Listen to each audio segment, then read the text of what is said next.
शाह परिवार की हवेली में चल रहे जश्न में शामिल होने आए अमीरों में से एक अमीर पिशाच ने अपनी गुलाम से बदसलूकी की और उसे देखने पर शिजा को टोका।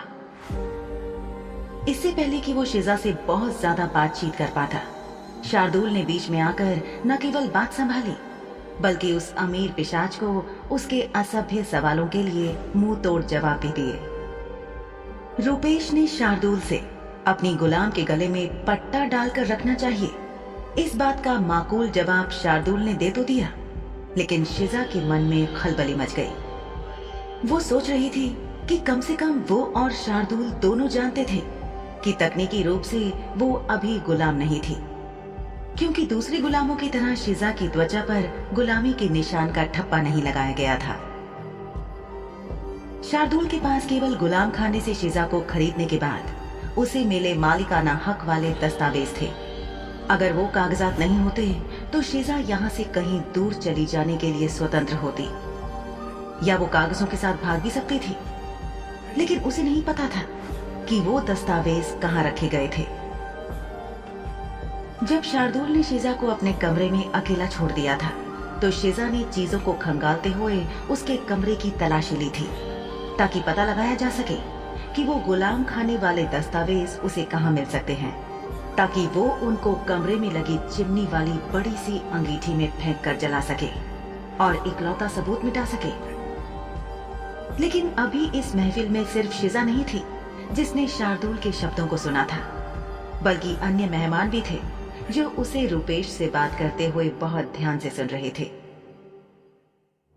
ये सभी पिशाच बल्कि इंसान भी जिस तरह के समाज में रहते थे, वहाँ ऐसी अफवाहें और शब्द जंगल में लगी आग की तरह फैल जाते थे। उनमें से अधिकांश पहले से ही जानते थे कि शार्दुल गुलामों को पसंद नहीं करता है।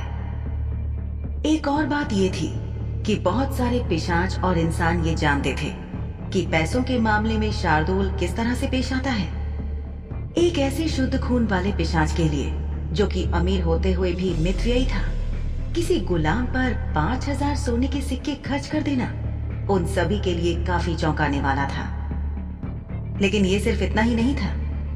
यहाँ खास बात ये थी कि शार्दुल ने अपनी गुलाम को सुंदर कहा था और सतही ये भी कहा था कि बाकी के गुलामों के मालिक उन्हें सुंदर बनाने की कोशिश करते रहते थे, क्योंकि उनके गुलाम बहुत ज्यादा सुंदर नहीं थे।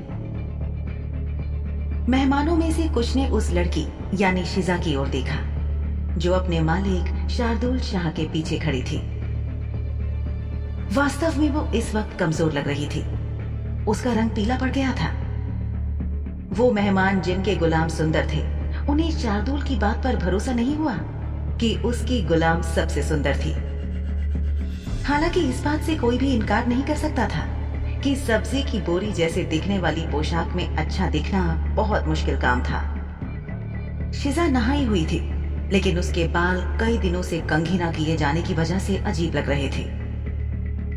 रूपेश ने शार्दुल से अपनी बात जारी रखते हुए कहा, मैं आपकी बात समझ रहा हूँ शाह साहब, मैंने खुद एक गुलाम खरीदी है, इसलिए कह सकता हूँ कि आपकी गुलाम बहुत सुंदर है।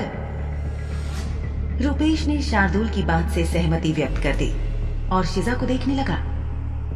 शिजा की कत्थई धूसर सलेटी आंखें अलग ही चमक रही थी। तुम्हारे विचार जानकर अच्छा लगा रूपेश, अब कृपया हमें जरा माफ कीजिए।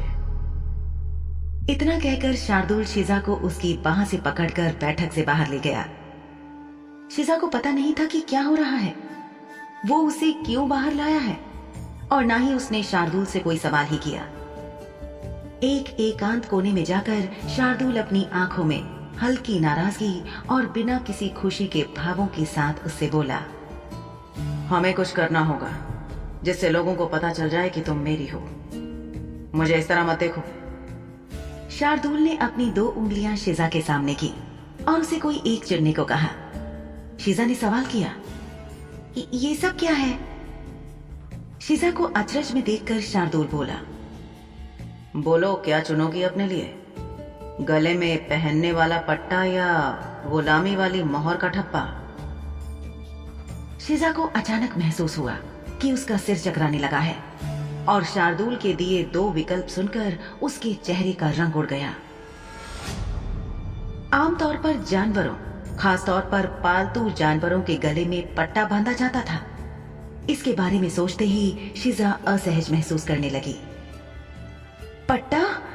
मैं कोई जानवर नहीं हूं शाह साहब। तो फिर ठीक है, तुम पर ठप्पा लगाया जाएगा। नहीं। शिजा चौंक कर अपनी जगह से पीछे खिसक कर शार्दुल से थोड़ा दूर खड़ी हो गई। अगर आज तुम किसी और पिशाच के घर में होती तो तुम्हारे शरीर से खून की आखिरी बूंद निकाल लेने के बाद तुमको कहीं मरने के लिए फेंक दिया जाता। जिस जगह पर तुम हो उसके बावजूद तुम्हारा मालिक होकर भी मैं तुम्हें विकल्प दे रहा हूं चुनने के लिए। खुद को किस्मत वाली समझो। अगर आपको मेरी इतनी ही फिक्र है तो मुझे आजाद कर दीजिए। जवाब में शार्दुल की कहर बरसाती नजरों को देखकर शिजा को सिहरन महसूस हुई और वो डर गई। मेरे धीरज की परीक्षा मत लो शिजा। मैं आमतौर पर साल के इस समय के दौरान सबसे खराब मूड में होता हूं। मेरे पास धीरज की वैसे ही बहुत कमी है। शायद अब तक तुम ये बात समझ ही गई होगी ना? शिजा को नहीं पता था कि उसने जो कहा था वो सही था या गलत। वो अपनी बात रखना चाहती थी, लेकिन इस वक्त वो डर गई थी। फिर भी हिम्मत जुटाकर उसने बोलने की कोशिश की, क्योंकि शार्दुल ने पिछले हफ्ते ही शिजा से कहा था कि वो शार्दुल से अपने मन की बात बेझिझक कह सकती है। मालिक, अगर आप नहीं चाहते कि मुझ पर कोई आंच आए तो मुझे असुरक्षित स्थानों पर ना ले जाया करें। ये हो सकता है ना? क्या तुम सारा दिन मेरे कमरे में अकेली सड़ना चाहोगी? लेकिन मेरे बिना मेरे कमरे में भी तुम सुरक्षित नहीं हो। देखो, मैं लोगों पर इतनी आसानी से भरोसा नहीं करता, खासकर गुलामों पर तो बिल्कुल भी नहीं। लेकिन मैं तुम पर भरोसा करने के लिए तैयार हूं, तुम्हारी हिफाजत के मुद्दे पर नहीं। तुम्हें मेरी बात समझ आ रही है ना? चिंता मत करो, मैं तुम्हें गुलाम खाने की तरह जलते हुए गर्म लोहे की सलाखों और मोहर से दाग नहीं रहा हूं। तुम चुन लो, अपने गले में पट्टा पहनना चाहोगी या मेरी गुलामी का निशान लगवाओगी? शिजा को ऐसा लग रहा था कि शार्दुल उसे कोई विकल्प नहीं दे रहा था, बस अपने मन में जो आया वो मनवाना चाह रहा था। एक एक कर गुजरते वक्त के लम्हों में शिजा ये सोच रही थी कि क्या आज की रात हवेली से उसका भागने का मंसूबा कामयाब हो पाएगा, ताकि वो इस सब से बच जाए। वो नहीं जानती थी कि शार्दुल किस निशान की बात कर रहा था। यदि शार्दुल के मन में शिजा को गर्म लोहे से दागने का विचार नहीं था, तो वो उसे और कैसे अपनी गुलाम के रूप में चिन्हित करना चाह रहा था। कुछ देर पहले अंदर बैठक में उसे लगा था कि शार्दुल का कोई मानवीय पहलू भी है, लेकिन इस वक्त उसकी बात सुनकर शिजा को लग रहा था कि जैसे वो घूम फिरकर वापस वहीं पहुंच गए हैं जहां से ये सारी बात शुरू हुई थी। शिजा सोच रही थी और शार्दुल को शिजा की आंखों के जरिए उसके मन में चल रही सारी उथल पुथल दिखाई दे रही थी। क्यों इतना डर रही हो? क्या तुम्हें मुझ पर भरोसा नहीं है? शार्दुल की आंखें शिजा के चेहरे पर टिकी हुई थी। वो उससे जवाब की उम्मीद कर रहा था। शिजा का दिल बहुत जोर जोर से धड़क रहा था। अंदर बैठक में जो कुछ भी हुआ था उसके बारे में सोचते हुए शिजा ने महसूस किया कि शार्दुल ने उसके साथ दूसरे गुलामों के मालिकों की तुलना में बहुत अच्छा व्यवहार किया था। भले ही शिजा इस तरह की जिंदगी की अधिकारी नहीं थी, बल्कि कोई भी गुलाम नहीं था, लेकिन कहीं ना कहीं वो ये महसूस कर रही थी कि शार्दुल सही भी था। शिजा का मन जानता था कि इस तरह की जिंदगी से उसे कितनी तकलीफ थी। उसे और बाकी गुलामों को इस जीवन में जबरदस्ती धकेल दिया गया था। उनमें से कोई भी कुछ नहीं कर सकता था। इस जीवन को बेमन से जीना ही उनकी नियति बन गया था। उन्हें उम्मीद थी कि कभी रोशनी की कोई किरण उनके अंधेरे जीवन को रोशन करेगी और उन्हें किसी बेहतरी के मार्ग पर ले जाएगी। कोई भी गुलाम इस लायक नहीं था कि उनके साथ इतना बुरा व्यवहार किया जाए, लेकिन उनका जीवन ऐसा ही था, दुखों और परेशानियों से घिरा हुआ। जब मालिकों का मन होता वे अपने गुलामों को पीटते थे, उन्हें अपने तलवे चाटने के लिए मजबूर करते थे। मालिकों को खुश रखने के लिए गुलामों को अपना आत्मसम्मान भुलाकर दिन रात अपमान सहने पड़ते थे और इससे उन्हें कोई नहीं बचा सकता था। फिर जब शिजा ने एक और बार शार्दुल को देखा तो उसने महसूस किया कि वो दूसरे गुलामों के मालिकों की तुलना में बहुत बेहतर था। ये तय करते हुए कि उसे क्या चुनना है, शिजा ने अपनी आंखें नीचे कर लीं और बहुत धीमी आवाज में बोली, मुझे नहीं पता शाह साहब, आपको जो ठीक लगे आप वही कीजिए। शार्दुल के चेहरे पर पहले एक खुशी की हल्की सी लहर आई, जिसे जल्द ही हल्के आश्चर्य ने ढक लिया। आप मुझे इस तरह क्यों देख रहे हैं शाह साहब? क्या तुम जानती हो कि तुमने अभी अभी क्या किया? तुम अचानक आज्ञाकारी हो गई और अपनी वही स्वतंत्रता खुद मेरे हाथ में दे दी, जिसके लिए अभी कुछ ही देर पहले तुम संघर्ष कर रही थी, जब मैंने तुम्हें इतनी उदारता से 2 विकल्प दिए थे। मालिक, मुझे नहीं पता कि जिस निशान की आप बात कर रहे हैं वो क्या है और कैसा होता है। मैंने केवल एक ही निशान सुना है जो गुलाम खाने में लगाया जाता है, यानी गुलामी का ठप्पा या मोहर। मुझे नहीं समझ आ रहा कि आप किस निशान के बारे में बात कर रहे हैं। शार्दुल जानता था कि शिजा सच बोल रही थी। उसके गांव के आसपास पिशाच या शुद्ध खून वाले पिशाच नहीं थे, केवल इंसान थे। इसलिए उसे उस निशान के बारे में कोई जानकारी नहीं थी जिसके बारे में शार्दुल ने कहा था। मालिक, निशान के बारे में मुझे कुछ जानकारी नहीं है और मुझे ये भी नहीं पता कि मालिक इस बारे में क्या सोचते हैं, लेकिन किसी इंसान को पालतू जानवर जैसा पट्टा पहना देना उसकी रही सही खुददारी को भी अपने पैरों तले रौंदने जैसा है। ये केवल उस व्यक्ति की हालत को और दयनीय और बुरी बनाता है। इसलिए मुझे नहीं पता कि इन दोनों में से कौन सा चुनना है। ये बात मैं समझ सकता हूँ। मेरे पीछे आओ। मैंने तय किया है कि अपनी माँ के जन्मदिन के इस खूबसूरत दिन पर तुमको क्या देना है। शिजा चुपचाप शार्दुल के पीछे पीछे चलने लगी। शार्दुल उसे बैठक से होते हुए न ले जाकर पीछे के रास्ते से ले जा रहा था। शिजा ने महसूस किया कि शार्दुल उसे अपने कमरे में नहीं बल्कि कहीं और ले जा रहा था।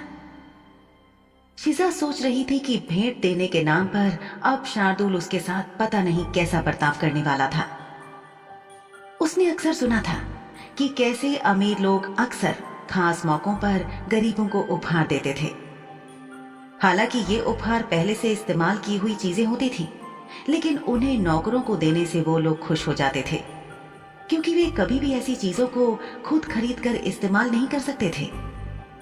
वो कयास लगा रही थी कि शार्दुल उसे क्या देगा।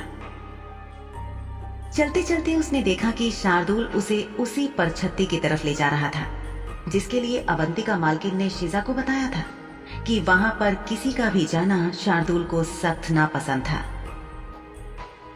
उस परछत्ती में मौजूद चीजों को कोई भी छुए ये शार्दुल को पसंद नहीं था। शार्दुल ने परछत्ती का दरवाजा खोला और अंदर चला गया। शिजा को अंदर आने का इशारा करते हुए शार्दुल ने उससे कहा कि दरवाजा बंद कर दे। शिजा ने अंदर आकर ऐसा ही किया। परछत्ती में खामोशी थी, कोई संगीत नहीं, शाह हवेली के लोगों के प्रति मेहमानों की ईर्ष्या या चालाकी से भरे फुसफुसाते हुए शब्द भी नहीं। शार्दुल परछत्ती में रखे सामान के बीच से उसके दूसरे छोर तक गया और जल्द ही अपनी पतलून की जेब में अपने हाथ डाले लौट आया। चलो, अब मैं तुम्हें उन निशानों के बारे में बता दूं जो एक पिशाच या एक शुद्ध खून वाला पिशाच उन लोगों पर लगा सकता है जो उसके गुलाम हो। पिछली बार जब शिजा शार्दुल की बहन अवंतिका के साथ यहाँ परछत्ती में आई थी तो एक संदूक उन्होंने नहीं खोला था। शार्दुल ने उसी संदूक को खोला और बोला, सबसे बुनियादी निशान एक अस्थायी बंधन की तरह है जिन्हें आसानी से मिटाया जा सकता है। ये एक सुरक्षा बंधन है जिसे दूसरों को ये बताने के लिए रखा जाता है कि जिस व्यक्ति को काटा गया है वो अब उसे काटने वाले पिशाच के संरक्षण में है। अगला निशान है मालिक गुलाम बंधन। ये बंधन मालिक द्वारा अपने गुलाम को दिया जाता है। जैसा कि नाम से ही साफ है, इस बंधन का उद्देश्य ये है कि एक मालिक अपने गुलाम के इरादों को जान सकता है, महसूस कर सकता है, खास तौर से ऐसी विचार जिनमें मालिक के प्रति द्वेष शामिल हो। इसके जरिए बुरे गुलामों से छुटकारा पाना बहुत आसान है। तुम्हें शायद ना पता हो कि कोई भी शुद्ध खून वाले पिशाचों का परिवार गुलाम रखते समय मालिक गुलाम बंधन को नहीं भूलता है। वे अपने लिए खतरा पैदा नहीं करना चाहते। वो परिवार बहुत उदार था, जिसकी दयालुता के चलते उनके गुलाम ने उन्हें जहर दे दिया था, जिससे गृह स्वामी की मृत्यु हो गई थी। शिजा को शार्दुल की बात समझ आ गई थी, लेकिन वो उन गरीब परिवारों के बारे में सोचने लगी जो अपने प्रिय सदस्यों के बिना जीवन गुजारते थे। एक बात तय थी कि दोनों ही पक्षों में अच्छे और बुरे दोनों तरह के लोग थे। ऐसे नौकर और गुलाम भी थे जो अपने मालिकों से कैसे भी छुटकारा पाना चाहते थे, जबकि उसी तर्ज पर मालिकों में भी ऐसे कई थे जिन्हें किसी छोटी सी बात पर अपने नौकरों और गुलामों को मार डालने से परहेज नहीं था। शार्दुल ने अपनी बात जारी रखी। अगला बंधन है आत्मा बंधन या रूहों का जुड़ना, जिसमें केवल एक दूसरे से प्यार करने वाले लोग ही निशान लगा सकते हैं। जज्बातों का दोनों तरफ होना बहुत जरूरी है। आप यूं ही किसी को भी अपनी रूह का हमजोली, आत्मा का साथी कहकर उस पर निशान नहीं लगा सकते, क्योंकि ये कभी काम नहीं करेगा। ये जन्म जन्म के बंधन जैसा है। अगर एक साथी मर गया तो दूसरा भी जल्दी दुनिया से विदा हो जाता है। हालांकि मुझे संदेह है कि ऐसा हमेशा होता है। ऐसे दुर्लभ मामले हैं जहां दूसरा साथी अपने साथी के जाने के बाद भी जीवित रहा, लेकिन यह माना जाता है कि दोनों जीवन में एक साथ रहने के लिए हैं, सब कुछ एक साथ भोगने के लिए। शिजा को विश्वास हो गया था कि शार्दुल उस पर एक मालिक गुलाम बंधन का निशान छोड़ने जा रहा है। वहीं संदूक में रखी चीजों को टटोलते हुए शार्दुल ने शिजा के सहमे हुए चेहरे को देखा और हंसते हुए बोला, तुम्हें क्या लगता है कि बस इतने ही बंधन हैं? एक और बंधन भी है जिसके बारे में बहुत से लोग नहीं जानते हैं। शुद्ध खून वाले पिशाचों में से कुछ दुनिया के अस्तित्व के सबसे प्राचीन प्राणी हैं। उनका एक और बंधन था जिसे कभी किसी पर पारित नहीं किया गया है और उसे एक रहस्य के रूप में छोड़ दिया गया। और वो बंधन क्या है?